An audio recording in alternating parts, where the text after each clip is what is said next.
नमस्कार दोस्तों, पॉलिटिकल नेताजी में आपका स्वागत है। आशा करता हूं आप सब ठीक होंगे। दोस्तों, कैसा हो कि आपको अचानक पता चले कि आपकी सारी जानकारी किसी देश या संस्था के पास अवेलेबल है। आपका जॉब, आपका नाम, आपका बैंक डिटेल, आपका बिजनेस, आपका क्रेडिट कार्ड और यहां तक कि आपके पास कितनी ब्लैक मनी है वह भी जानकारी अवेलेबल है। तो कैसा लगेगा? चौंक गए ना? लेकिन यह सच है।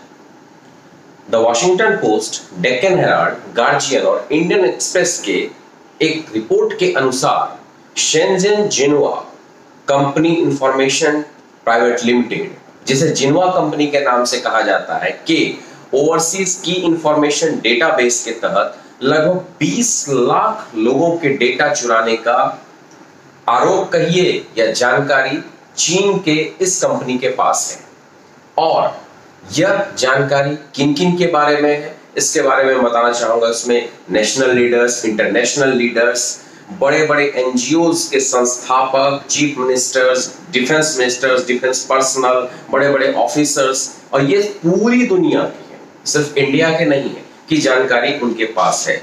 और जिन्हुआ कंपनी, जिसकी OKIDB, ओवरसीज की इंफॉर्मेशन डेटाबेस, जिसने ये सारी जानकारी फेसबुक, ट्विटर, इंस्टाग्राम, ये सभी सोशल साइट्स, जहां जहां आप सोशल साइट्स या इंटरनेट पे विजिट करते हैं, और कई जगहों से अवेलेबल करके पूरे तथ्यों का विश्लेषण करके PLA यानी पीपल्स लिबरेशन आर्मी, जो चीन की सेना है, और चीन की सरकार, साम्यवादी सरकार को ये सारी जानकारी उपलब्ध कराई है।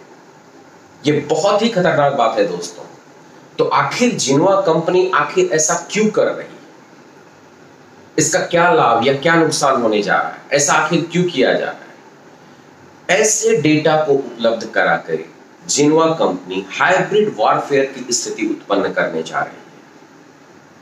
अब आप सोच रहे होंगे कि आखिर हाइब्रिड वॉरफेयर क्या है? हाइब्रिड वॉरफेयर ऐसी परिस्थिति है जिसमें किसी देश के बारे में सूचना एकत्र करके उस देश में आर्थिक तोड़जोड़, विद्रोह, राजनीतिक अस्थिरता, असंतोष फैलाकर किसी देश को कमजोर करना हो, तो उसे हाइब्रिड वॉरफेयर कहा जाता है। उसमें इंटरनेट, सोशल मीडिया, कई तरह के साइट्स का यूज किया जाता है, कई तरह के डेटा। तो वो डेटा होना बहुत जरूरी है, और आजकल तो वैसे भी कहा जाता है कि डेटा पावर है। जी हाँ, डेटा आज के समय में पावर है। और इसका प्रयोग, हाइब्रिड वॉरफेयर का प्रयोग, इससे पहले किया जा चुका है।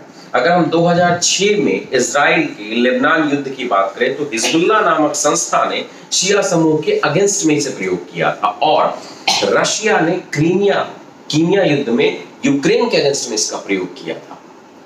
तो ये बहुत ही खतरनाक बात है। अब हम यहाँ यह देखते हैं कि आखिर किन किन लोगों पर इस डेटा के तहत भारत में नजर रखी जा रही है। हम भारत से शुरुआत करना चाहेंगे, क्योंकि इंडियन एक्सप्रेस के अनुसार उन्होंने नाम तक डिक्लेयर कर दिया। हालांकि मैं यहाँ पे नाम नहीं लेना चाहूंगा, मैं सिर्फ बताना चाहूंगा कि किस समूह और किस संस्था के तहत, लेकिन इंडियन एक्सप्रेस ने पर्टिकुलरली उनके नाम भी ले लिए। चाहे तो आप रिपोर्ट गूगल में सर्च करके देख सकते हैं। अगर हम राजनीतिक की बात करें तो लगभग 1350 राजनीतिक के नाम उनमें शामिल, इनमें 700 तो मुख्य हैं और बाकी 650 उनसे संबंधित हैं। तो अगर बात करिएगा तो गांधी परिवार, या कह लीजिए नेहरू परिवार, शरद पवार के परिवार, लालू यादव के परिवार, मुलायम सिंह यादव के परिवार, करुणानिधि, दक्षिण भारत में करुणानिधि के परिवार, और ऐसे कई राजनीतिज्ञों के परिवार व राजनीतिज्ञ शामिल हैं। 350 सांसदों के नाम शामिल हैं, 40 मुख्यमंत्री व उप मुख्यमंत्री शामिल हैं, जिनमें मुख्यतः मनीष सिसोदिया, नवीन पटनायक और उद्धव ठाकरे और ममता बनर्जी मुख्यतः शामिल हैं। 2 पूर्व राष्ट्रपति स्वर्गीय अब्दुल कलाम जी और स्वर्गीय प्रणब मुखर्जी, इसके अलावा 5 पूर्व प्रधानमंत्री अटल बिहारी वाजपेयी और नरसिम्हा राव, स्वर्गीय राजीव गांधी, इसके अलावा HD देवेगौड़ा और मनमोहन सिंह के परिवार पर भी ध्यान रखा जा रहा है। तो इतनी गहनता से उनके एक एक टॉपिक, उनके विश्लेषण, कहां क्या कर रहे, उनके परिवार के जन क्या कर रहे हैं, वहां तक ध्यान रखा जा रहा है। राजनीति, जो राजनीति छोड़ चुके हैं, जो संन्यास ले चुके हैं, उन पे भी गहनता से ध्यान रखा जा रहा है।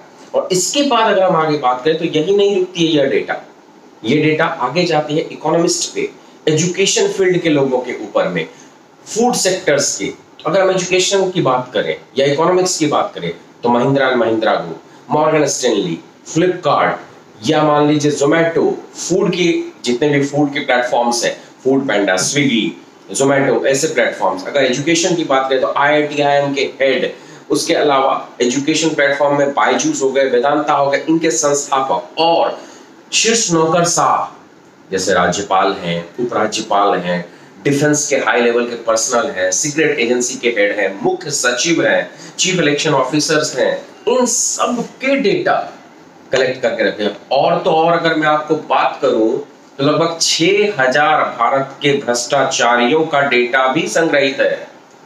चाहे आप सत्यम कंप्यूटर्स के मामले की बात कर लीजिए या टाइगर मेनन की बात करिए, दाऊद इब्राहिम की बात करिए, और उग्रवादी संगठनों की बात करें तो उल्फा और बोर्डो के भी डेटा रखे गए। लिस्ट बहुत लंबी है। इस जानकारी का प्रयोग वह कैसे करती है, किस प्रकार से इस देश की शासन व्यवस्था में उथल पुथल फैलाने के लिए करती है, या हमारे यहाँ की आर्थिक स्थिति को अपने लाभ के लिए यूज करने के लिए प्रयोग करती है, तो बाद में देखा जाएगा। लेकिन समझने की बात है कि आखिर भारत सरकार इसके संबंध में क्या करने जा रही है। भारत सरकार ने शुरुआती दौर में 100 से ज्यादा ऐप्स को बैन कर दिया और हमने सोचा बस हमारा काम हो गया। यकीन मानिए जिनवा कंपनी को इससे जरा भी फर्क नहीं पड़ा आपके डेटा को कलेक्ट करने में। लेकिन यह बहुत ही बड़ा आंतरिक सुरक्षा का मामला है, ना केवल भारत के लिए, यह विश्व के लिए भी है। अगर भारत के साथ चीन के संबंध मैत्रीपूर्ण और अच्छे होते तो शायद भारत इसके लिए आपत्ति जाहिर भी कर सकता था, लेकिन पिछले LAC पे घटित कुछ घटनाओं के चलते भारत इस तरह की आपत्ति या अनापत्ति की स्थिति में भी अब नहीं है। लेकिन इसका मतलब यह नहीं है कि इस बात को हल्के में लिया जाए। यह बहुत बड़ा मुद्दा बन सकता है किसी भी देश के लिए, किसी भी राज्य के लिए, किसी भी व्यक्ति के लिए। आपका बैंकिंग, आपका पर्सनल डिटेल्स, आपके सोशल पर्सनल लाइफ, अब कुछ भी पर्सनल नहीं रह गया है। लोग सोशल होके तो वैसे ही व्यक्तिगत हो चुके हैं, लेकिन आपका पर्सनल जितना भी डेटा है वो अब पर्सनल नहीं रह गया। और इस डेटा का प्रयोग कब, किसके खिलाफ या आपके खिलाफ ही कब किया जाएगा, इसकी जानकारी हमें खुद नहीं। तो दोस्तों, हमें सतर्क रहने की जरूरत है। जब भी आप ऑनलाइन साइट्स का यूज करते हैं, किसी भी तरह के ऑनलाइन साइट्स पे जाते हैं, तो सिक्योरिटी, प्राइवेसी को सबसे बड़े ध्यान के रूप में देखें। और आगे हमें ये देखना होगा कि भारत सरकार या विश्व चीन के खिलाफ में किस तरह के कदम उठाते हैं इस खतरे के अगेंस्ट में जाकर के। अगर दोस्तों वीडियो अच्छा लगा हो तो लाइक करें, शेयर करें, सब्सक्राइब करें। धन्यवाद।